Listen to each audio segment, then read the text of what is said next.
Hello, fantastic people. It is time for your next section of holes. Once again, because the chapters are so short, we're actually reading, I think, 5 chapters today, but it's still about 20 pages, just like usual. So we're starting on chapter 17, which in the book is page 77. For the next week and a half, the boys continued to dig in and around the area where X-Ray had supposedly found the gold tube. They widened X-Ray's hole, as well as the holes Armpit and Squid had been digging, until the 4th day, when all 3 holes met and formed one big hole. As the days wore on, the warden became less and less patient. She arrived later in the morning and left earlier in the afternoon. Meanwhile, the boys continued to dig later and later. "This is no bigger than it was when I left yesterday," she said after arriving late one morning, well after sunrise. "What have you been doing down there?" "Nothing," said Squid. It was the wrong thing to say. At just that moment, Armpit was returning from a bathroom break. "How nice of you to join us," she said. "And what have you been doing?" "I had to, go." The warden jabbed at Armpit with her pitchfork, knocking him backward into the big hole. The pitchfork left 3 holes in the front of his shirt and 3 tiny spots of blood. "You're giving these boys too much water," the warden told Mr. Pendanski. They continued to dig until late afternoon, long after all the other groups had finished for the day. Stanley was down in the big hole along with the other 6 boys. They had stopped using the wheelbarrows. He dug his shovel into the side of the hole. He scooped up some dirt and was raising it up to the surface when Zigzag's shovel caught him in the side of the head. He collapsed. He wasn't sure if he passed out or not. He looked up to see Zigzag's wild head staring down at him. "I ain't digging that dirt up," said Zigzag. "That's your dirt." "Hey, Mom," Magnet called. "Caveman's been hurt." Stanley brought his fingers up the side of his neck. He felt his wet blood and a pretty big gash just below his ear. Magnet helped Stanley to his feet, then up and out of the hole. Mr. Sir made a bandage out of a piece of his sack of sunflower seeds and taped it over Stanley's wound. Then he told him to get back to work.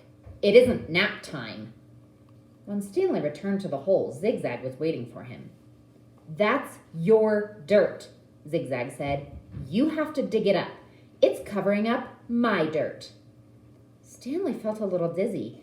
He could see a small pile of dirt. It took him a moment to realize it was the dirt which had been on his shovel when he was hit. He scooped it up, then Zigzag dug his shovel into the ground underneath where Stanley's dirt had been.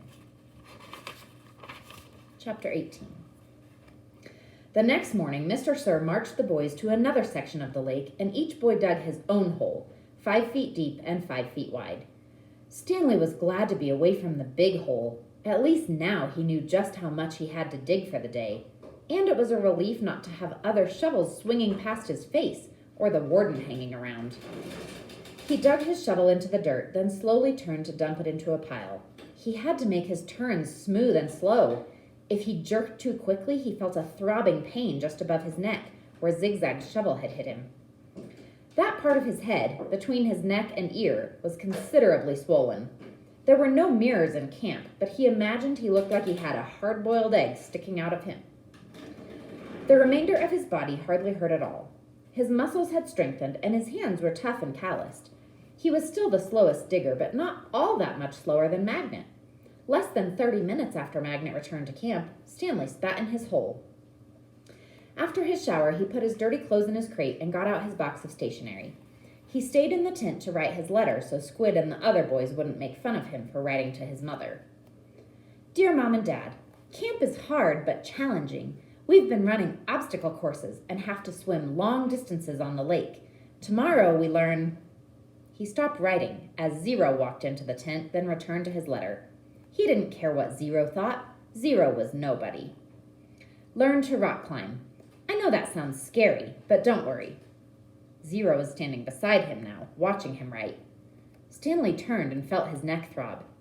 "I don't like it when you read over my shoulder, okay?" Zero said nothing. "I'll be careful. It's not all fun and games here, but I think I'm getting a lot out of it. It builds character. The other boys..." "I don't know how," said Zero. "What?" "Can you teach me?" Stanley didn't know what he was talking about. Teach you what, to rock climb? Zero stared at him with penetrating eyes. What? Said Stanley. He was hot, tired, and sore. I want to learn to read and write, said Zero. Stanley let out a short laugh. He wasn't laughing at Zero. He was just surprised. All this time he had thought Zero was reading over his shoulder. Sorry, he said. I don't know how to teach. After digging all day, he didn't have the strength to try to teach Zero to read and write. He needed to save his energy for the people who counted. You don't have to teach me to write, said Zero. Just to read. I don't have anybody to write to. Sorry, Stanley said again. His muscles and hands weren't the only parts of his body that had toughened over the past several weeks. His heart had hardened as well. He finished his letter. He barely had enough moisture in his mouth to seal and stamp the envelope. It seemed that no matter how much water he drank, he was always thirsty. Chapter 19. He was awakened one night by a strange noise. At first he thought it might have come from some kind of animal, and it frightened him. But as the sleep cleared from his head, he realized that the noise was coming from the cot next to him. Squid was crying. You okay? Stanley whispered. Squid's head jerked around. He sniffed and caught his breath. Yeah, I'm fine, he whispered, and sniffed again. In the morning, Stanley asked Squid if he was feeling better. What are you, my mother? Asked Squid. Stanley raised and lowered one shoulder. I got allergies, okay? Squid said. Okay, said Stanley. You open your mouth again and I'll break your jaw. Stanley kept his mouth shut most of the time. He didn't talk too much to any of the boys, afraid that he might say the wrong thing. They called him caveman and all that, but he couldn't forget that they were dangerous too. They were all here for a reason. As Mr. Sir would say, this wasn't a Girl Scout camp. Stanley was thankful that there were no racial problems. X-Ray, Armpit, and Zero were black. He, Squid, and Zigzag were white. Magnet was Hispanic. On the lake, they were all the same reddish-brown color, the color of dirt. He looked up from his hole to see the water truck and its trailing dust cloud. His canteen was still almost a quarter full. He quickly drank it down, then took his place in line behind Magnet and in front of Zero. The air was thick with heat, dust, and exhaust fumes. Mr. Sir filled their canteens. The truck pulled away. Stanley was back in his hole, shovel in hand, when he heard Magnet call out, Anybody want some sunflower seeds? Magnet was standing at ground level, holding a sack of seeds. He popped a handful into his mouth, chewed and swallowed, shells and all. Over here, called X-Ray. The sack looked to be about half full. Magnet rolled up the top, then tossed it to X-Ray. How'd you get them without Mr. Sir seeing you? Asked Armpit. I can't help it, Magnet said. He held both hands up, wiggled his fingers, and laughed. My fingers are like little magnets. The sack went from X-Ray to Armpit to Squid. It's sure good to eat something that doesn't come from a can, said Armpit. Squid tossed the sack to Zigzag. Stanley knew it would come to him next. He didn't even want it. From the moment Magnet shouted, Anybody want some sunflower seeds, he knew there would be trouble. Mr. Sir was sure to come back, and anyway, the salted shells would only make him thirsty. Coming your way, caveman, said Zigzag. Airmail and special delivery. It's unclear whether the seeds spilled before they got to Stanley or after he dropped the bag. It seemed to him that Zigzag hadn't rolled up the top before throwing it, and that was the reason he didn't catch it. But it all happened very fast. One moment the sack was flying through the air, and the next thing Stanley knew, the sack was in his hole and the seeds were spilled across the dirt. Aw, man, said Magnet. Sorry, Stanley said as he tried to sweep the seeds back into the sack. I don't want to eat dirt, said X-Ray. Stanley didn't know what to do. The truck's coming, shouted Zigzag. Stanley looked up at the approaching dust cloud, then back down at the spilled seeds. He was in the wrong place at the wrong time. What else is new?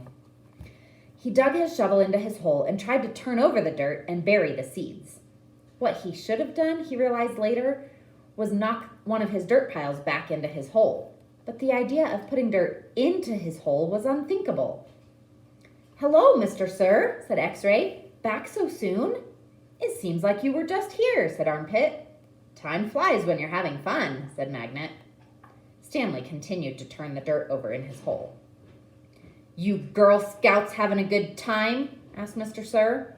He moved from one hole to another. He kicked a dirt pile by Magnet's hole. Then he moved towards Stanley.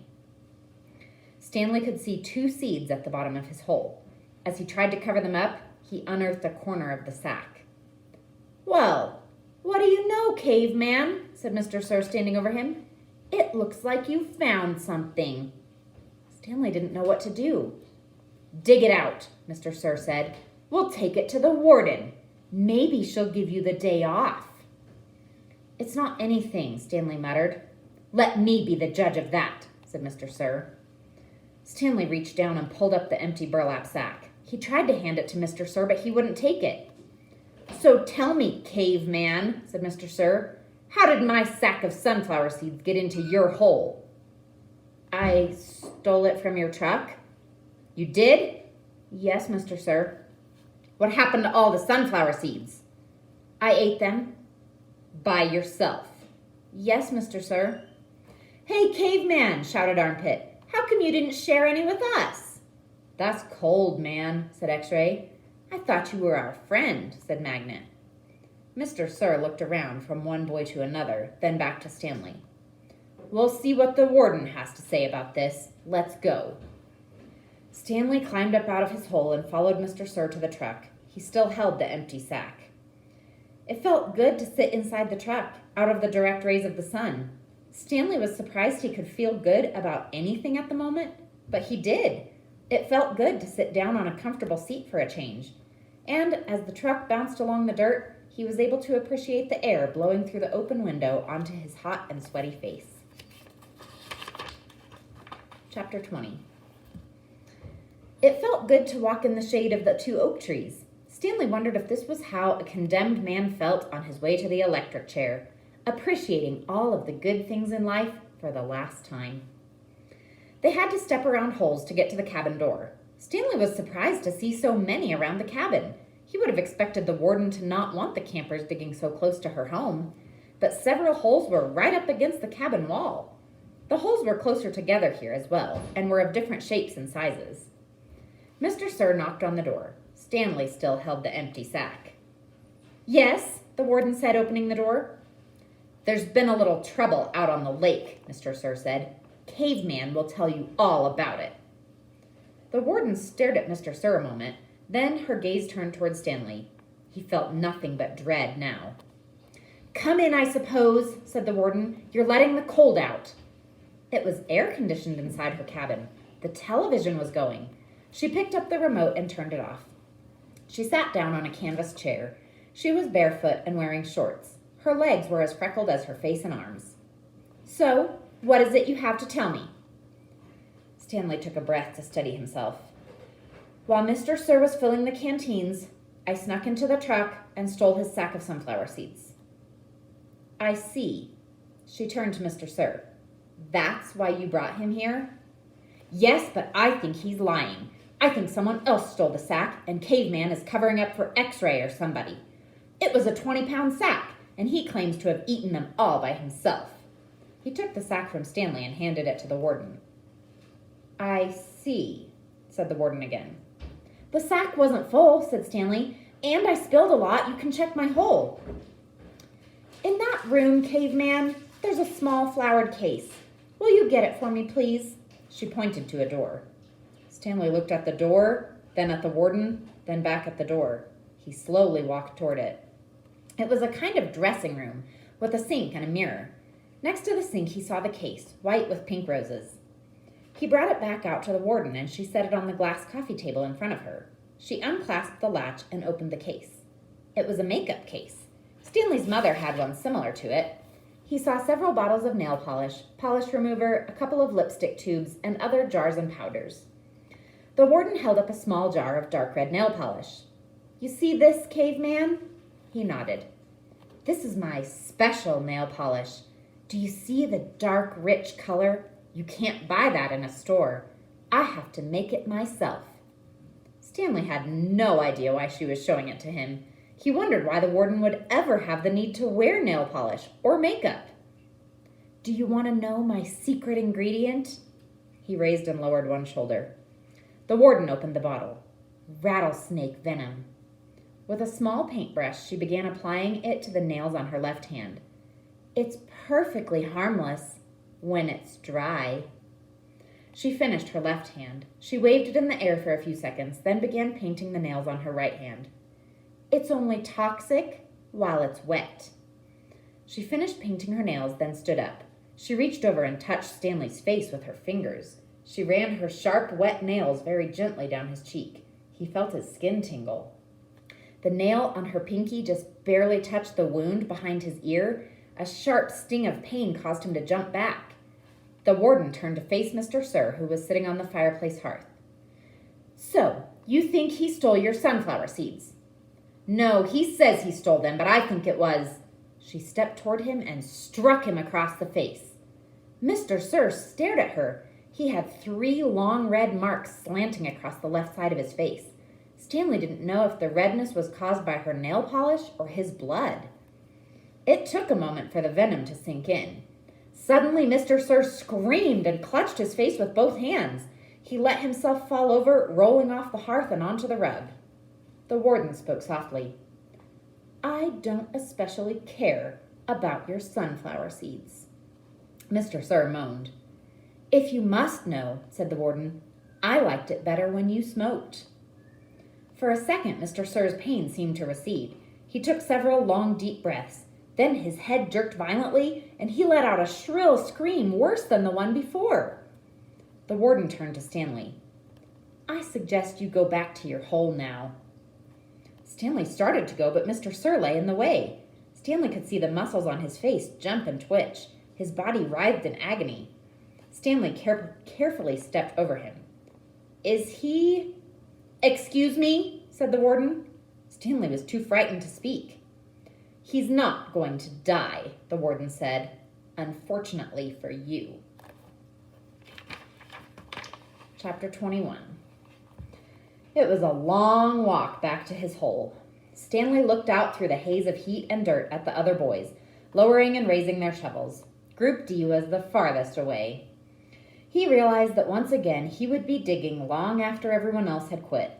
He hoped he'd finish before Mr. Sir recovered. He didn't want to be out there alone with Mr. Sir. He won't die, the warden had said. Unfortunately for you. Walking across the desolate wasteland, Stanley thought about his great-grandfather. Not the pig stealer, but the pig stealer's son, the one who was robbed by Kissin' Kate Barlow. He tried to imagine how he must have felt after Kissin' Kate had left him stranded in the desert. It probably wasn't a whole lot different from the way he himself felt now. Kate Barlow had left his great-grandfather to face the hot, barren desert. The warden had left Stanley to face Mr. Sir. Somehow, his great-grandfather had survived for 17 days before he was rescued by a couple of rattlesnake hunters. He was insane when they found him. When he was asked how he had lived so long, he said he found refuge on God's thumb. He spent nearly a month in a hospital. He ended up marrying one of the nurses. Nobody ever knew what he meant by God's thumb, including himself. Stanley heard a twitching sound. He stopped in mid-step with one foot still in the air. A rattlesnake lay coiled beneath his foot. Its tail was pointed upward, rattling. Stanley backed his leg away, then turned and ran. The rattlesnake didn't chase after him. It had rattled its tail to warn him to stay away. Thanks for the warning, Stanley whispered as his heart pounded. The rattlesnake would be a lot more dangerous if it didn't have a rattle. Hey, caveman, called Armpit. You're still alive. What'd the warden say? Asked X-Ray. What'd you tell her? Asked Magnet. I told her I stole the seeds, said Stanley. Good going, said Magnet. What'd she do? Asked Zigzag. Stanley shrugged one shoulder. Nothing. She got mad at Mr. Sir for bothering her.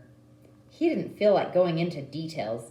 If he didn't talk about it, then maybe it didn't happen.